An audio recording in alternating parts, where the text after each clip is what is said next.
Do you have any advice for independent artists, either who are considering DIY or considering trying to be on a label? And yeah.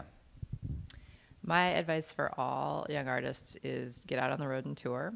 And don't just tour in your hometown, your home state, but actually go out, book yourself a tour of, 10 states if you can do it, for as long as you can do it. Because the important part is to find out if this is a job for you. Because the last thing an independent label is going to do is put their money behind a band that doesn't know if they want the job that they're applying for. Do you know what I mean? Yeah.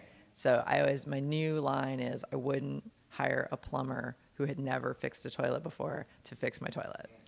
I just wouldn't, because there's no point. And the thing about being in a band is there are a lot of hours on the road. There's a lot of, playing night after night to tiny crowds, 4 people, 5 people.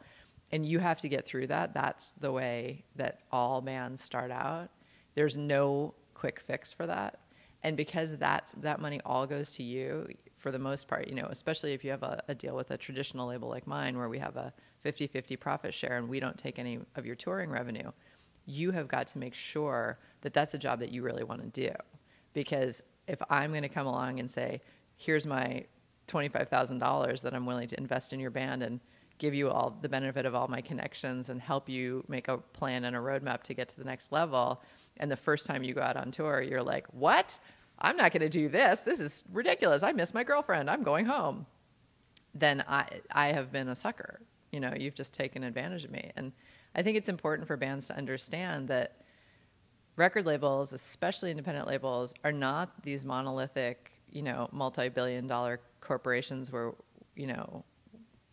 I don't know what happens, but we're like small family companies where the money that we invest in you is the money that we take out of our own pockets. And we take a risk on every single band. And if we're lucky, that band will do well. But we don't want to take a risk on a band that doesn't really want to be a band. So that's what I would say to every first-time artist is find out if you really want to be a band before you even think about a label.